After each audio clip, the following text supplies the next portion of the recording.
Deep in the Sahara Desert lies a city filled with treasure, and no one has been able to find it.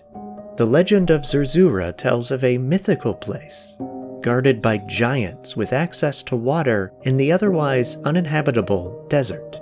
There's no shortage of legends of lost ancient cities, and most of those are just that, legends. But other lost communities in the same region have been found. Could Zerzura be out there, waiting to be discovered? This is a study of strange.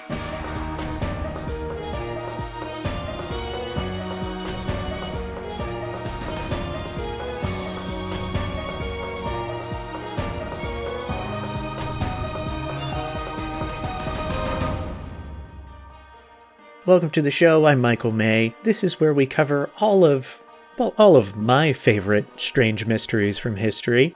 If you're new here, my usual format is to share one of these strange tales with a guest. But today is a minisode, and minisodes are when it's just me and you, listener, and I'm going to read a story that's fascinating and strange. So let's dive right in. Today, I'm covering the legend of Zerzura, a mythical city in the Sahara akin to the city of Z, Shambhala, and many other legends of lost cities that you've probably heard about.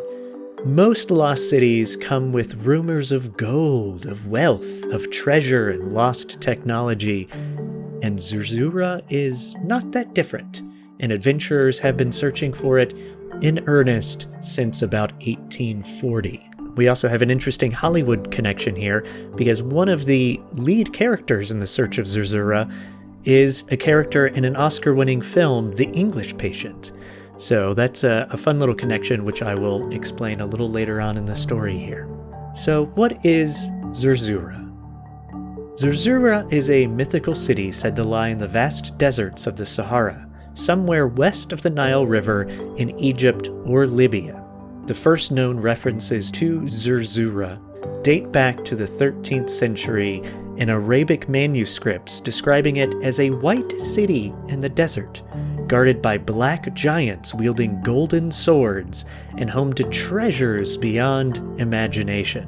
This is a reference likely to the Tibu people, nomads in Chad and Libya, whose ancestors used to raid oases out in the Sahara. Quick, honest little comment. I couldn't figure out what the plural of oasis was. I thought it was like oases, oasi.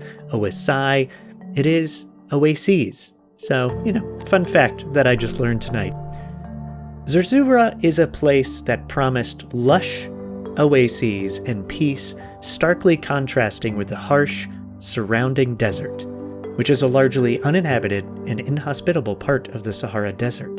The terrain is rugged and desolate, a stark contrast to the fertile Nile Valley where ancient Egyptian civilization was based.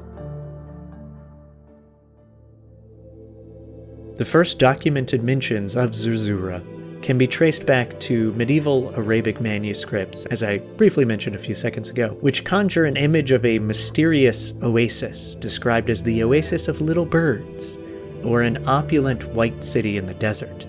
The earliest known reference to Zerzura appears in a 13th century Arabic manuscript known as the Kitab al-Kunuz, or Book of Hidden Pearls. This work was part of a series of writings on geography by the scholars of the Islamic Golden Age, who compiled a vast amount of knowledge about the known world at the time. This places the legend of Zerzura within the Islamic period of Egypt's history following the Arab conquest in the 7th century AD. The text elaborates on the city's fortifications and its treasures, including gardens that never wither and buildings adorned with precious stones. This book serves as a geographical and fantastical travel guide, blending real observations with mythic elements, which was a common practice in literature at the time. Another significant mention of Zerzura comes from the writings of al-Makrizi, a 15th century Egyptian historian. In his work, Al-Kitat, he compiled comprehensive histories and descriptions of Egypt, including references to mythical and real locations beyond the Nile Valley. He mentioned Zerzura briefly as part of the lore of the Libyan desert, noting it as a place of mystery that many had sought but few, if any, had found. The legend of this lost city entered European awareness during the Age of Exploration. As explorers sought to map Africa's interior and its coastlines, they often referred to Arabic texts and guides. Zerzura appeared in some European maps of the 16th century as a city in the interior of North Africa, marked in the vague expanses of the Sahara, illustrating both the fascination with and the mystery surrounding this oasis city. These early references paint a picture of Zerzura not just as a geographical place, but as a symbol of the ultimate unreachable paradise, a concept that resonated with both the medieval Arab world and later with European explorers. The blending of myth and geography in these accounts has helped cement Zerzura's place in the lore of desert mysteries. Interestingly, the city is also depicted in some stories as being untouched by the world's calamities, with its inhabitants unaware of the existence of the world beyond their city, a narrative of isolation and an untouched civilization contrasting with the turbulent history of Egypt, which was marked by invasions, conquests, and cultural exchanges. Side note, I cannot find specifics on where this specifically is mentioned, just articles and parts of a book that I used as research that say there are stories like this, but where those stories are from, I'm not quite sure. Now, where this legendary lost city comes to fruition in a modern sense and creates a plethora of adventuring adventurers comes from the book Modern Egypt and Thebes, being a description of Egypt, which was published in 1843 by English Egyptologist John Gardner Wilkinson. And his book was based on accounts from people he interviewed living in the Dakhla oasis in Egypt. Now let me point out real quick, oasis, or oases, they're not just, what you see in movies or read in books as this like figment of your imagination or a mirage on the horizon. They are real, and they are fertile areas in a desert that can sustain life, plants, water, etc. They can be found throughout the Sahara, typically in canyons, and they've been used for millennia for travelers and nomads and small communities. So if there was an ancient city in the Sahara Desert, being at an oasis is an important detail in these stories because it makes it more likely to be real. Now, Wilkinson wrote in his book, this is a quote, 5 or 6 days west of the road to Farafre is another oasis called Wadi Zerzura, about the size of the oasis Perva, abounding in palms with springs and some ruins of uncertain date. It was discovered about 20 years ago by an Arab while in search of a stray camel, and from seeing the footsteps of men and sheep, he supposed it to be inhabited. End quote. That being said, future expeditions and travels never found Zerzura. One of the key figures in the search for this city during the 1800s was a German explorer, Friedrich Gerhard Rolfs. Rolfs embarked on several expeditions into the Sahara and the Libyan desert from the 1860s onwards. In 1865, Rolfs made a significant journey across the Libyan desert, reaching places like Kufra, which later explorers hypothesized could be linked to the Zerzura legend due to its relative isolation and the presence of water sources, an essential characteristic of the mythical oasis. While Rolfs did not find Zerzura, his explorations contributed significantly to European knowledge of the Sahara's geography. He created detailed maps and observations which provided valuable information about the desert routes and conditions, which would prove crucial for future expeditions. Another notable explorer of this era was Heinrich Barth, a German scholar and explorer who traveled extensively in North and West Africa in the 1850s. Barth was primarily an academic who focused on studying African languages, cultures, and histories, but he also paid close attention to the geographical descriptions he encountered. In 1850, during his travels through Libya, Barth collected stories and legends from local tribes, including those about lost cities and oases which could have been influenced by the Zerzura legend. Towards the end of the century, other explorers also ventured into the Sahara, further charting its vast expanses. In 1879, an Oscar Lintz traveled from Morocco to Timbuktu, passing through regions rumored to house hidden oases and ancient cities. He and other explorers of this era collected many local legends and geographical data, but none, of course, found Zerzura. In the 1920s and 30s, the legend gained new life with the formation of the Zerzura Club, a group of British Army officers and adventurers based in Cairo who turned the search for the city into a semi-official exploration. Among them was Ralph Bagnold, who later founded the Long Range Desert Group during World War II. Bagnold and his colleagues utilized the latest technology of the time, motor vehicles and aircraft, to scour the Libyan desert. Though they made significant contributions to desert navigation and geography, Zerzura remained elusive.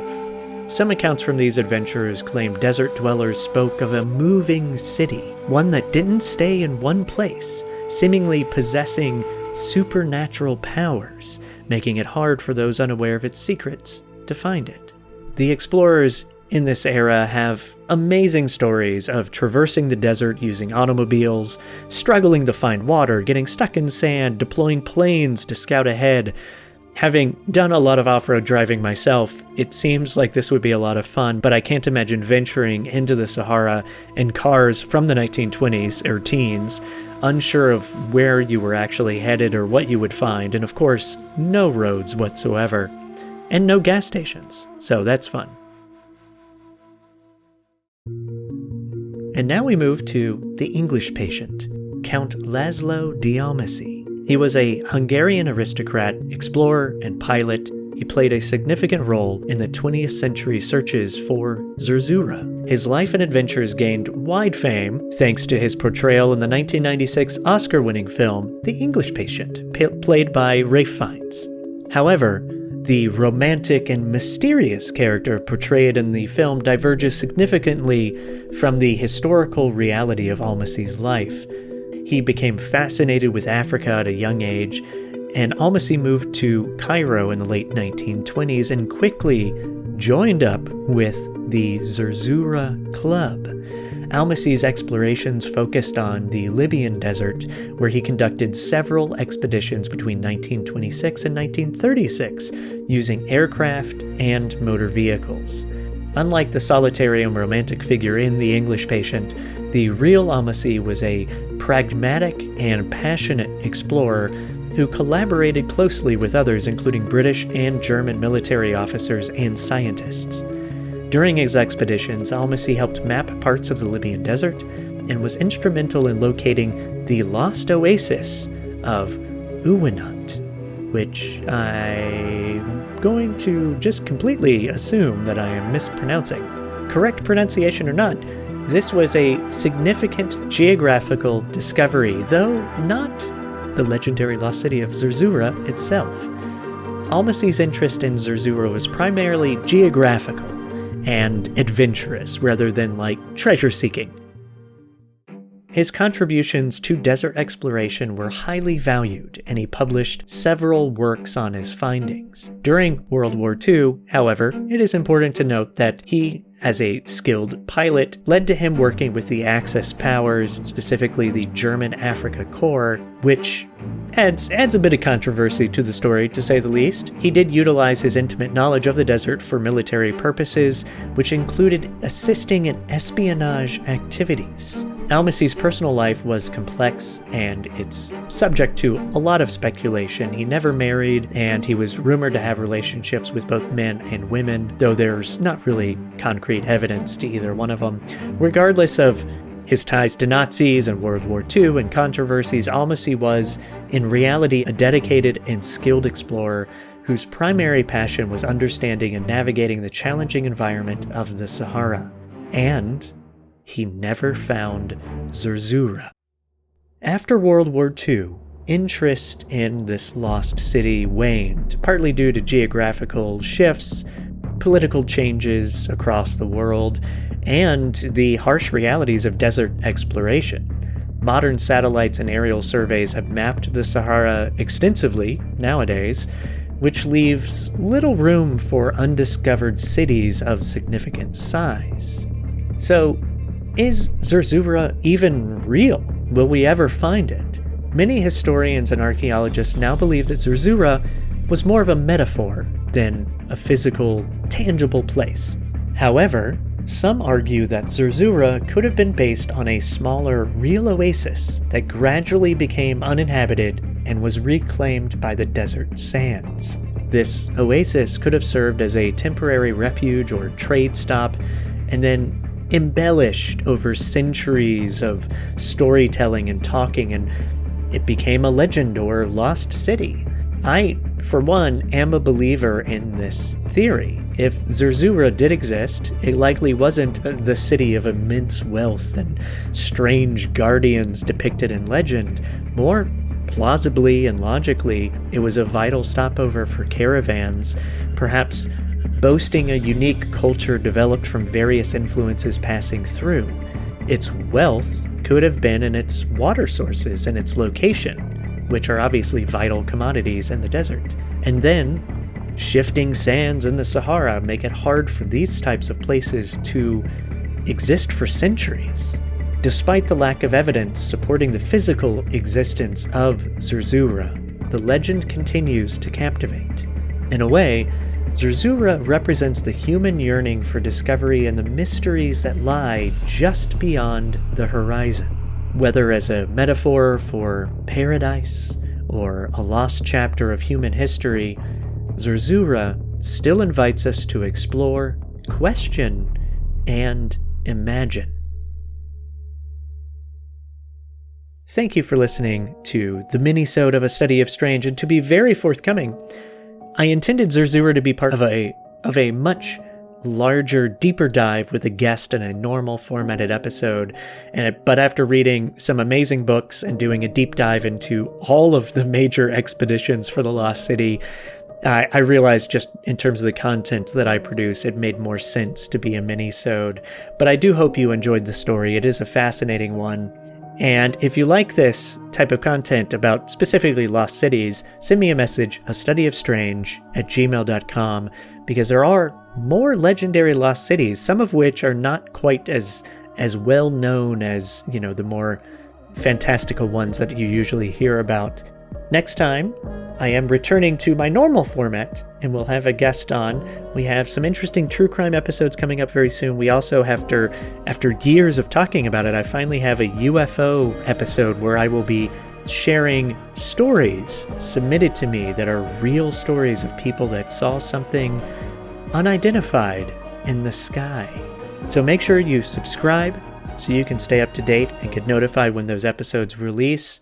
You can support the show and get additional content and blogs and all sorts of stuff at our new Substack, which you can find through our support tab on our website, astudyofstrange.com. Thank you all again for listening. Good night.